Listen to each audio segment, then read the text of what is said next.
Hello and welcome to See What We See with Lauren and Martin.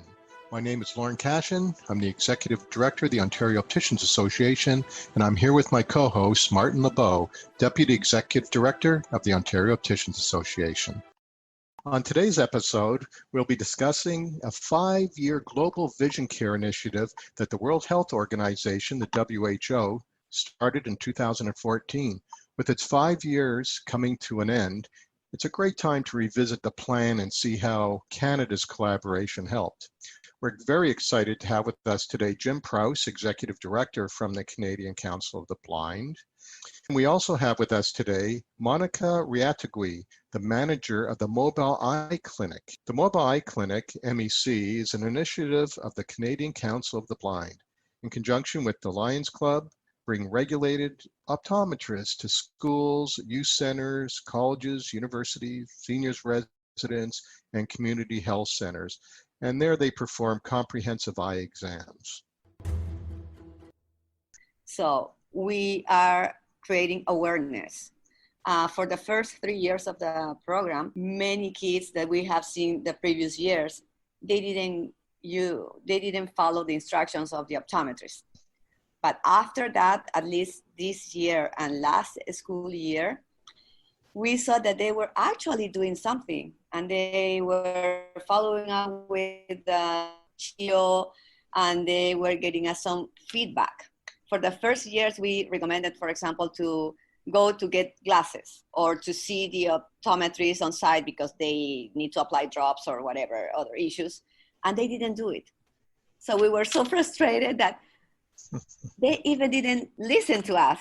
But later, little by little, everything was working and they are doing something. And actually, some kids, they go regularly to an optometrist near to their homes or our optometrists that provide that service at the time. So I think this is a good way to improve care about vision among the people here. One of the things about the program, by going to the schools, we're encouraging the public and the school boards to think of eye exams. And not only that, we're making it easy for them by going to schools. As Monica was saying earlier, they don't need to take time off work, schedule an appointment, and take their children to an eye doctor to do it. It's all done at the schools and that time. And it's the same for seniors. Somebody doesn't have to escort the senior out of the home, take them somewhere else.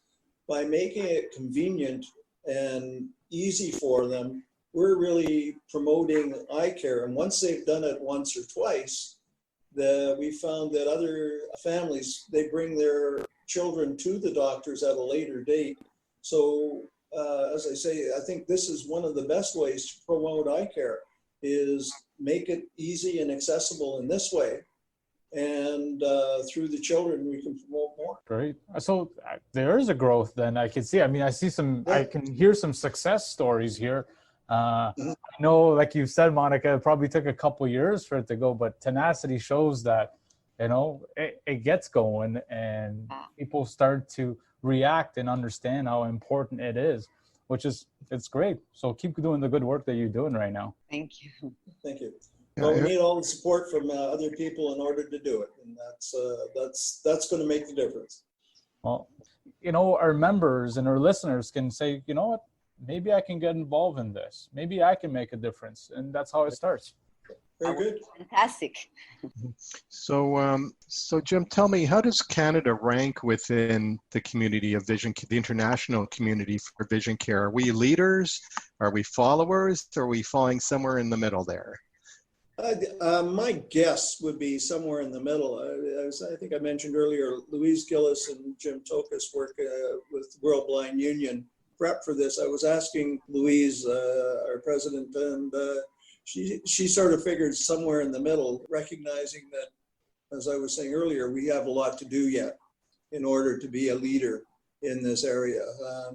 So whatever we can do to promote better eye health and within Canada to make it better. If you were to look forward into the next 5 years, okay, And you wanted to set up a plan for Canada. What's the one objective you would want to see in that strategy? Well, I think I would go with one of the things it's in your report is advocate for a greater political and financial commitment by the government and others to eye health. And if we have more commitment to eye health, our strategy would be, first of all, you got to have people's eyes tested. Secondly, you've got to be able to have the funding to treat people with cataracts or AMD or others with medicines and proper medicines.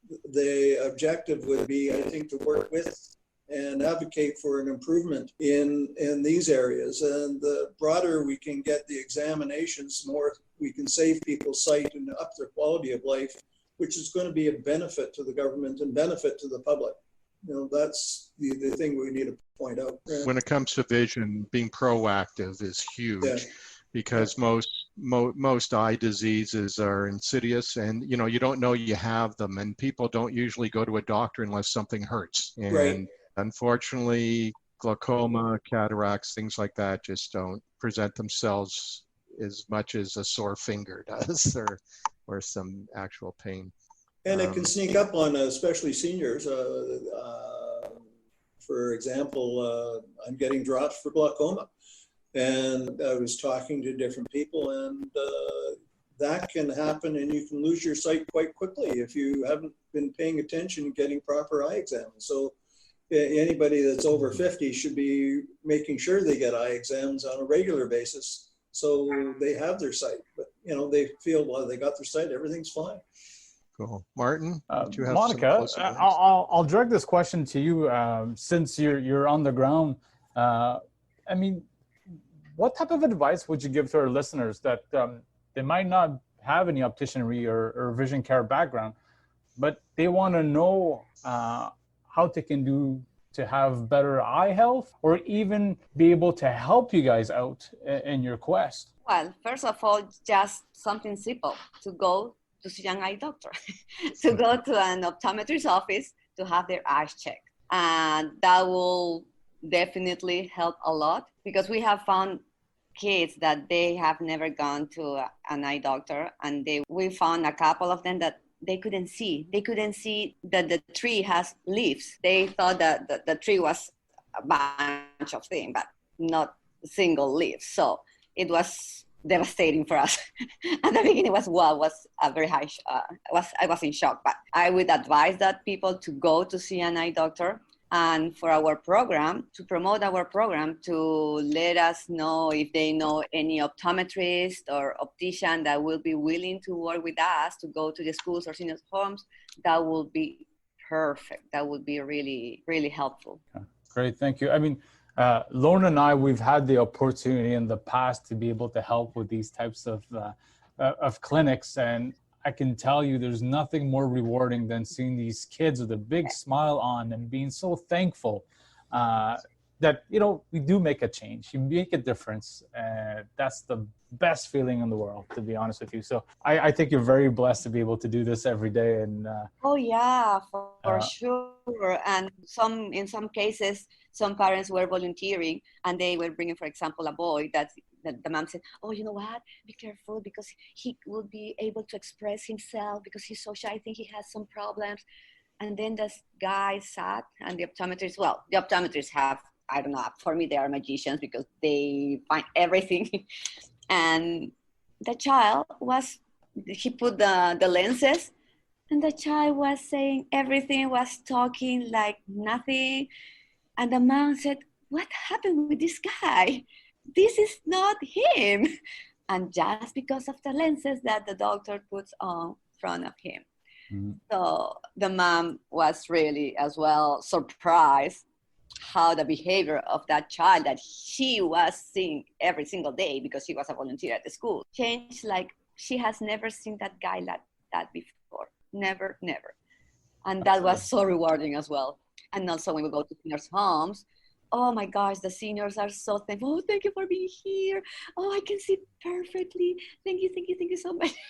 They are so excited. So as you said, I'm blessed to be part of this program, and I enjoy it a lot. Those are great stories. Thank you very much. How can our members or our listeners communicate with you if they want to participate and help you guys out? How can they reach you? Yes, they can send us an email to ccb@ccbnational.net, or they can go to our website, www.ccbnational.net. Well, we'll post all your contact information on our website. We're going to be posting this podcast on the website, and along with it, we'll put in your contact information and links to some of your information, because we'd love to be a part of this and hope we could get opticians to get more involved also, because opticians are really passionate about eye care, and a lot are working in this type of thing already. And I'm sure the more we bring it to them, the more that will volunteer. So I really want to thank you guys for coming on today. I know you're at the office working, so it's a regular work day for you. So we appreciate you taking the time. So on behalf of Martin, myself, and Ontario Opticians and the Ontario Opticians Association, thank you so much. And we hope to have you on again. Oh, thanks for having us. We are so happy to participate. Thank you. Looking forward to working with you more. Right. Yeah, it would be great. What a great conversation. Such a pleasure to have Jim and Monica on the podcast. Thank you very much. Next week, we'll be reviewing common causes of vision loss in the elderly and how nutrition plays into preventing vision loss. Be sure to join us to learn how you can improve your vision care in your kitchen. Thanks, Martin. We'd also like to thank the sponsor of this episode of See What We See. Our sponsor today is Nikon Optical. Nikon's a trusted partner of the OOA. So thanks for joining us on the podcast today. Looking forward to seeing you in the next episode. Thanks for listening and stay safe. Thank you for listening to See What We See with Lauren and Martin. Be sure to follow us across our social media pages so you never miss an update or an episode. You can find us on Twitter at OOA_frontline. On Facebook and LinkedIn, we are Ontario Opticians Association. Follow us on Instagram at Ontario Opticians Association. That's all one word. We look forward to seeing you again on See What We See with Lauren and Martin. Take care and stay safe.